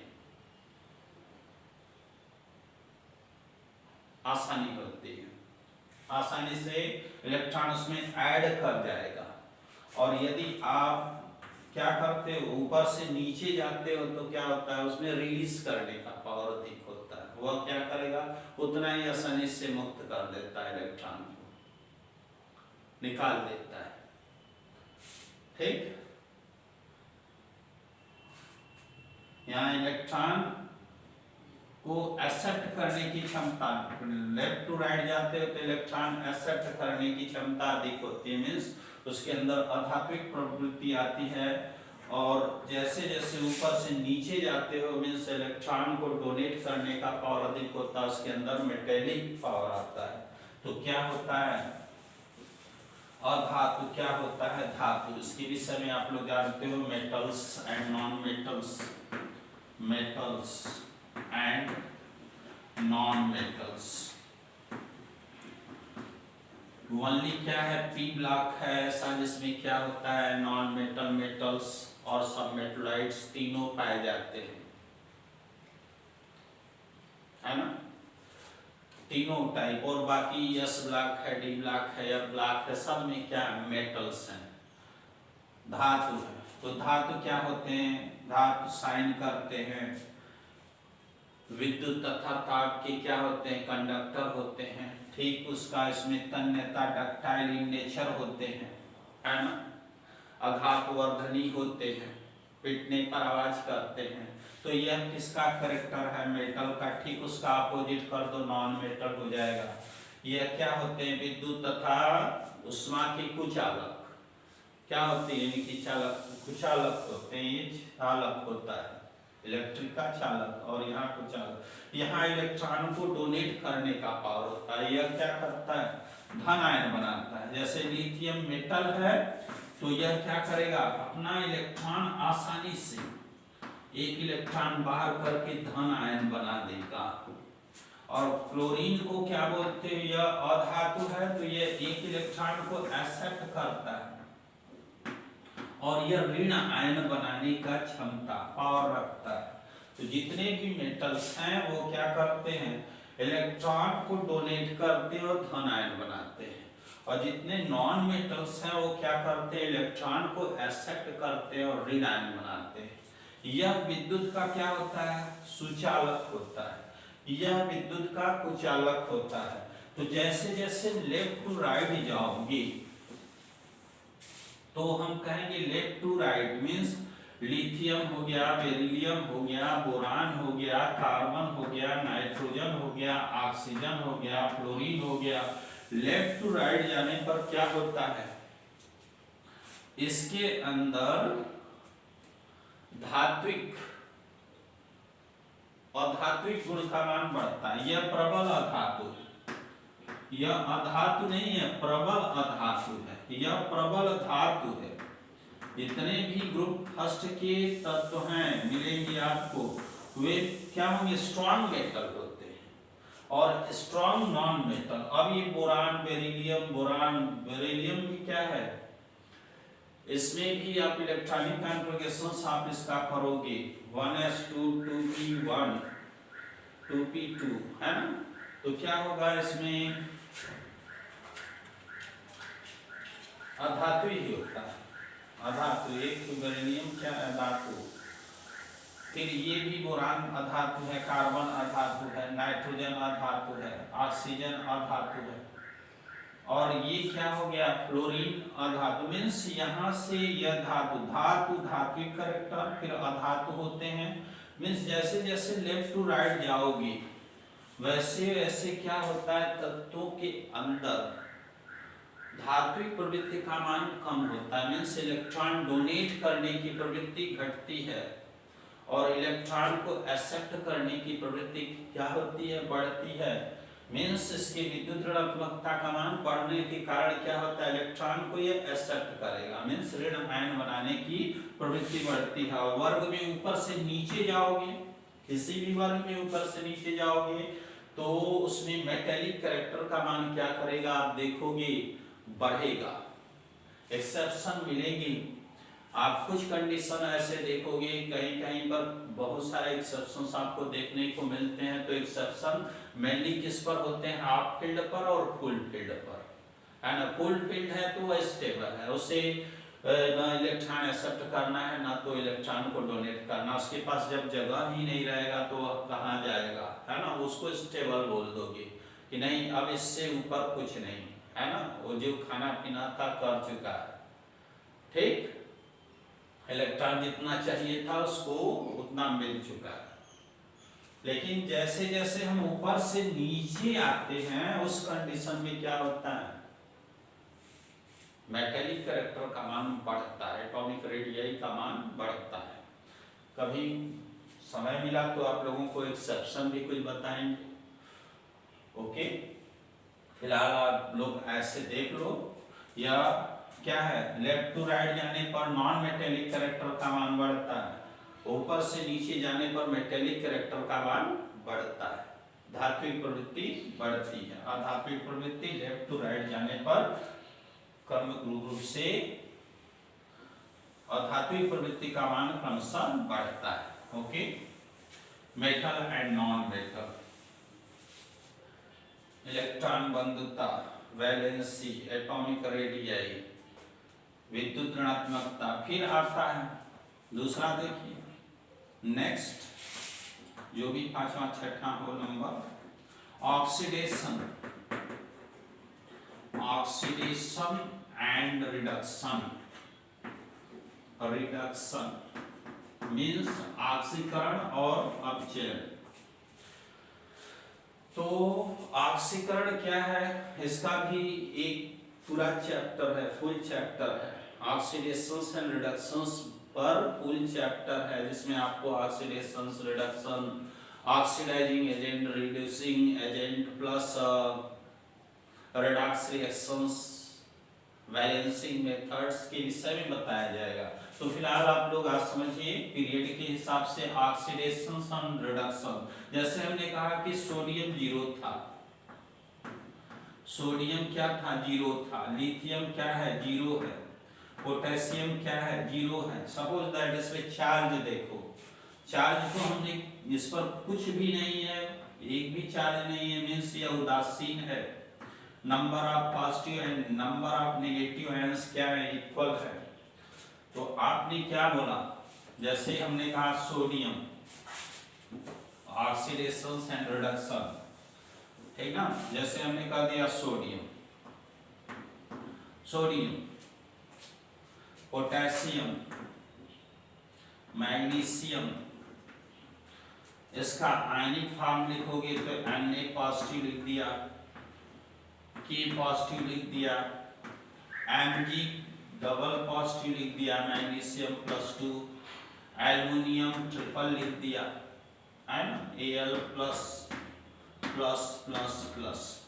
तो ये जीरो से प्लस में कन्वर्ट हो गया, मीन्स इसके जो प्लस में क्या हुआ, इसके चार्ज में क्या हो गई, वृद्धि हो गई, मीन्स पॉजिटिव चार्ज का मान बढ़ गया। जब पॉजिटिव चार्ज का मान बढ़े, मीन्स चार्ज में वृद्धि हो, या जीरो है जहां पर कोई आवेश नहीं दिखा रहा है, मीन्स जब ये न्यूट्रल है, पॉजिटिव नेगेटिव क्या हो जाएगा, जीरो हो जाता है, इसका आवेश जीरो है। तो जीरो से पॉजिटिव में जब गया, मीन्स इसका चार्ज बढ़ा, तो उस कंडीशन में क्या होता है, उसका ऑक्सीडेशन हो जाता है। उस कंडीशन में ऑक्सीडेशन हो गया, यह 0 to 3 हो गया, 0 से +3 में कन्वर्ट हो गया। तो यह क्या हो गया, इसके जो चार्ज में वृद्धि हुई, तो चार्ज में वृद्धि हुई मीन्स इसका ऑक्सीडेशन हो गया, समझिएगा।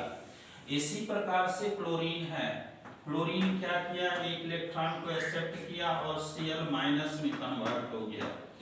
तो इसके चार्ज में क्या हुआ, ये जीरो था या माइनस में कन्वर्ट हो गया, means zero is greater then minus, zero क्या है माइनस से बड़ा होता है, इसलिए इसके चार्ज में क्या हुई, कमी आई, मीन्स इसका रिडक्शन हो गया, चार्ज में कमी आना यानी इसका रिडक्शन हो गया। तो जिसका ऑक्सीडेशन होता है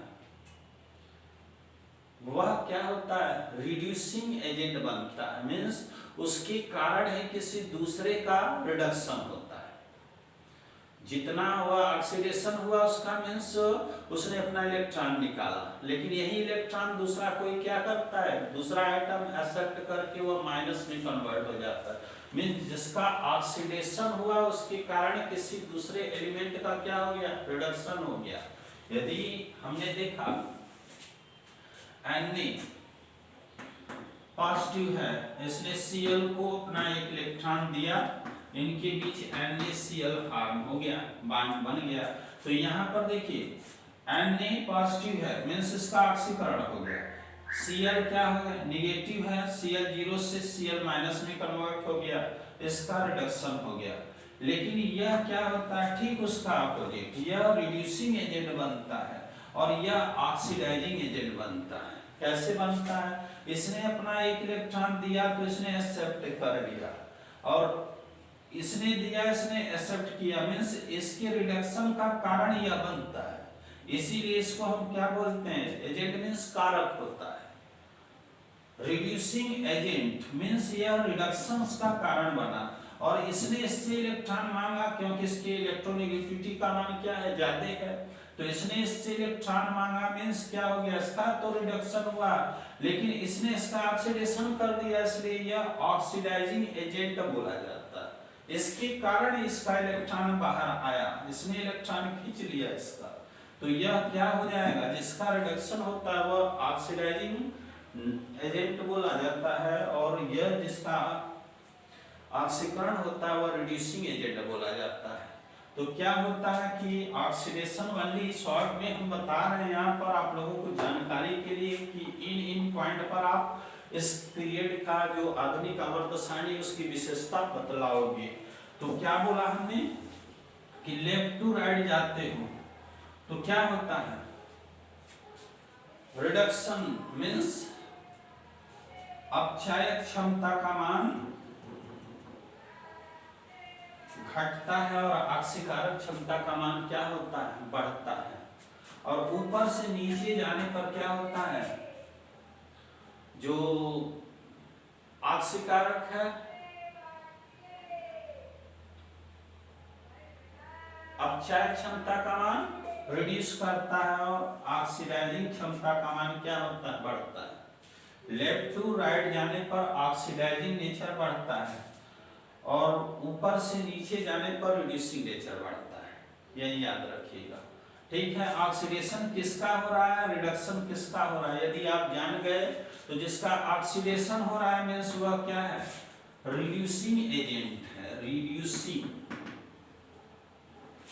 एजेंट बनता है, ठीक, और जिसका रिडक्शन हो रहा है वह क्या है, वह ऑक्सीडाइजिंग एजेंट है, ऑक्सीडाइजिंग एजेंट है। तो ऑक्सीडाइजिंग क्या होता है, लेफ्ट टू राइट जाने पर बढ़ता है, ऑक्सीडाइजिंग नेचर बढ़ता है, और ऊपर से नीचे जाने पर रिड्यूसिंग नेचर बढ़ता है, याद रखिएगा। यह हो गया oxidations and reductions, metallic and non metallic. फिर ऑक्साइड, हाइड्रोइड, इसका हम क्या करते हैं, जैसे हमने कहा lithium oxide, lithium oxide, beryllium oxide, है, लिथियम के बाद आता है बेरिलियम, बेरिलियम पर दो चार्ज, बेरिलियम ऑक्साइड, ठीक है, लिथियम ऑक्साइड, बेरिलियम ऑक्साइड, फिर lithium, beryllium, boron, carbon dioxide, फिर वाटर H2, है ना, ऐसे बढ़ता रहता है, OF2, ठीक है, ऐसे जाते हैं, सबका ऑक्साइड बन जाता है, ऐसी बात नहीं है, सबका जो भी है सबका ऑक्साइड बना दोगे on the valency of elements and oxygen, तो इस पे लिथियम ऑक्साइड है, लिथियम की वैलेंसी कितना +1, तो उसमें लिथियम ऑक्साइड 2 हो जाएगा। बेरिलियम ऑक्साइड है, ठीक है, कार्बन डाइऑक्साइड है 4, कार्बन 4, ऑक्सीजन 2, लिथियम, ठीक। तो ऐसे क्या करते हैं, जैसे जैसे लेफ्ट टू राइट जाओगे तो जो ऑक्साइड नेचर होता है, जैसे हम ऑक्साइड कह दिए, ऑक्साइड किसी भी मेटल का ऑक्साइड जब भी बनाते हो तो वह मेटल होगा प्लस ऑक्सीजन होगा और उसकी वैलेंसी से हम जोड़ देते हैं। जैसे हमने कहा H2O, यह क्या है,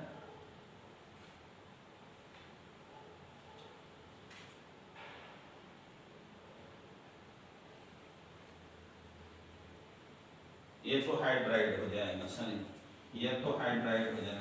जैसे हमने कहा कार्बन डाइऑक्साइड, यह देखिए कार्बन डाइऑक्साइड है ना, इसको कार्बन डाइऑक्साइड का मतलब यह कार्बन का ऑक्साइड है, मीन्स यह देखो ऑक्सीजन है और यह क्या है, कार्बन है। तो जब एलिमेंट और केवल एलिमेंट और क्या होता है, ऑक्सीजन होता है, तो क्या हो जाता है, उसका ऑक्साइड बोला जाता है ना। हमने कहा F2O है ना, तो यह क्या हो गया, यह फ्लोरीन का ऑक्साइड हो गया। तो उसमें आप क्या देख रहे हो, कार्बन की संयोजकता 4 होती है, ऑक्सीजन की 2 होती है ना। तो 2 ऑक्सीजन और 4, ये यानी इसका जो अनुपात है 1:2 का हो जाएगा, 1:2 का 4 बॉन्ड बनाता है। तो इस प्रकार से क्या होता है, यह ऑक्साइड बनाता है। ऑक्साइड में कोई भी ऑक्साइड बनाओगे, किसी भी ऑक्साइड को बनाओगे, किसी भी मेटल ऑक्साइड को बनाओगे, जैसे हमने कहा सोडियम ऑक्साइड है ना, तो Na2O, ये sodium, magnesium oxide MgO, aluminium oxide Al2O3। तो हम उसके संयोजकता के आधार पर हम बाइंडर को क्या करते हैं, बैलेंस करके उसका एलिमेंट और ऑक्सीजन के कॉम्बिनेशंस को दिखाते हैं, वहीं क्या होता है, ऑक्साइड होता है, ऑक्साइड। तो हम लेफ्ट टू राइट जाओगे, लेफ्ट टू राइट जाओगे मीन्स आवर्त में यदि आप जाओगे तो इसमें क्या देखते हो कि क्षारीय प्रवृत्ति का मान घटता है और एसिडिक नेचर क्या होता है, बढ़ता है। जैसे यहाँ पर यह क्षारीय है, प्रबल क्षारीय है, यह क्षारीय है, यह उदासीन है, ठीक। और फिर वह क्या होता है, अम्लीय नेचर की तरफ चला जाता है, मीन्स यह प्रबल अम्लीय होगा, स्ट्रॉन्ग एसिडिक होगा। प्रबल अम्लीय ऑक्साइड यह क्या करते हैं, H आयन को मुक्त करते हैं, और क्षारीय ऑक्साइड में OH आयन को मुक्त करेंगे। आप लोग पढ़ोगे जब कंपाउंड के विषय में पढ़ाऊंगा मैं, है ना। और फिर उसके बाद उभयधर्मी ऑक्साइड होता है। तो इसमें बीच के भी जैसे जैसे आप लेफ्ट टू राइट जाओगे, किसी भी पीरियड में, किसी भी आवर्त में लेफ्ट टू राइट जाने पर एसिडिक नेचर ऑफ ऑक्साइड क्या होता है, इंक्रीज करता है, बेसिक नेचर क्या होता है, ऑक्साइड की घटती है, लेफ्ट टू राइट। और ऊपर से नीचे जाने पर क्या होता है, एसिडिक कैरेक्टर का मान घटता है और बेसिक कैरेक्टर का मान क्या होता है, बढ़ता है। याद रखिएगा, बेसिक कैरेक्टर और acidic character, left to right जाने पर ऑक्साइड के अम्लीय गुण का मान, एसिडिक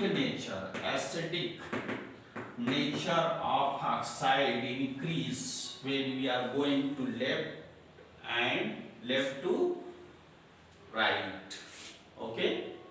एसिडिक नेचर और बेसिक नेचर क्या होता है, डिक्रीज करता है, यह इंक्रीज करता है।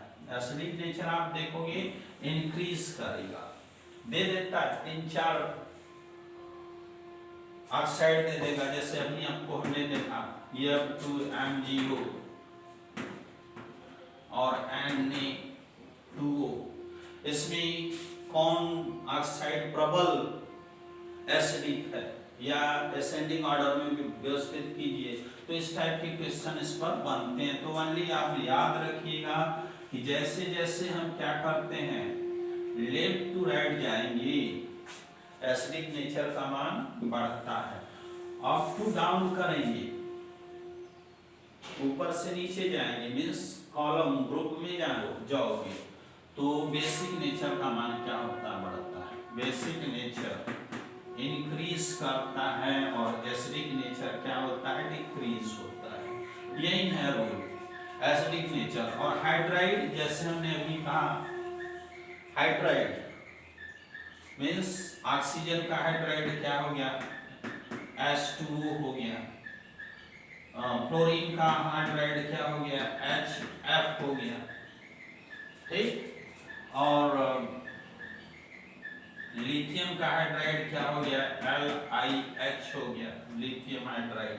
मीन्स हाइड्रोजन और प्लस एलिमेंट का जो रेशियो, जिस रेशियो में आपस में क्या होते हैं, कंबाइंड होकर यौगिक का निर्माण करते हैं, उसका हाइड्राइड बोला जाता है। Hydride, hydride. तो हाइड्राइड का नेचर सेम वैसे ही है ऑक्साइड नेचर के जैसा। लेफ्ट टू राइट आप जाओगे तो देखोगे हाइड्राइड का जो एसिडिक प्रॉपर्टी हो वो इंक्रीज करता है, और बेसिक प्रॉपर्टी क्या होता है, हाइड्राइड में भी दो प्रॉपर्टी आप देखोगे, एक होता है एसिडिक इन नेचर एंड दूसरा होता है basic in nature. Nature basic property होता है। तो लेफ्ट टू राइट जाने पर क्या होता है, एसिडिक नेचर का मान बढ़ता है। मीन्स पहले क्या होगा, बेसिक होगा, स्ट्रॉन्ग बेस होगा, फिर उभयधर्मी आ जाएगा, है ना, बीच का भी मिलेगा। जितने भी aluminium, boron, aluminium, gallium, indium, thallium ये सब हैं, उसमें क्या होता है, ज्यादातर उभयधर्मी एलिमेंट्स मिलते हैं, मेटल नॉन मेटल के बीच के, है। तो एसिडिक नेचर का मान लेफ्ट टू राइट जाने पर क्या होता है, बढ़ता है। बेसिक नेचर का मान घटता है। तो यही है पीरियोडिक प्रॉपर्टी, जिसमें आज आप लोगों को हमने क्या क्या बताया उसको आप लोग देखिएगा, अभी कुछ छूट नहीं रहा है। ये मॉडर्न पीरियोडिक टेबल में पीरियोडिक प्रॉपर्टी पूछता है तो सबसे पहले इलेक्ट्रॉनिक विन्यास ये पढ़ा दिया आपको, इलेक्ट्रॉनिक कॉन्फ़िगरेशन,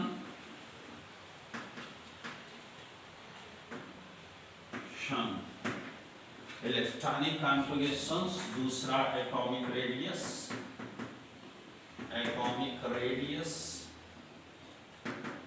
तीसरा electron affinity, electron affinities, TIES भी बोल दो, एफिनिटी, ठीक ना। फिर चौथा आता है आपका इलेक्ट्रॉनिक कॉन्फ़िगरेशन, एटॉमिक रेडियस, फिर इलेक्ट्रोनेगेटिविटी के बारे में बताया, इलेक्ट्रो नेगेटिविटी, विद्युत ऋणात्मकता क्या होता है। फिर उसके बाद ये चौथा हो गया आपका। फिर पांचवा आयनाइजेशन एनर्जी के बारे में बताया गया आप लोगों को। पांचवा क्या बताया हमने, आयोनाइजेशन एनर्जी के विषय में हमने बताया, ठीक है। आयनाइजेशन एनर्जी, आयनिक ऊर्जा क्या होता है। फिर छठा बताया हमने आपको metals and non metallic character, metals क्या हैं और नॉन मेटेलिक कैरेक्टर्स कैसे पीरियड में बढ़ता है, कैसे घटता है, वही मेथड्स है, ठीक ना, आयनाइजेशन मेथड्स। फिर सेवेंथ में हमने बताया, इसमें क्या बताया, metals and non metallic and non metallic character, metallic character के विषय में आप लोगों को बताया गया। फिर ऑक्सीडेशंस एंड रिडक्शंस के विषय में बताया हमने, ऑक्सीडेशंस, ऑक्सीडेशंस एंड रिडक्शन क्या होता है, ऑक्सीडेशन और क्या होता है रिडक्शन। फिर हमने बताया ऑक्साइडों की प्रकृति क्या होता है, हाइड्राइडों की प्रकृति क्या होता है।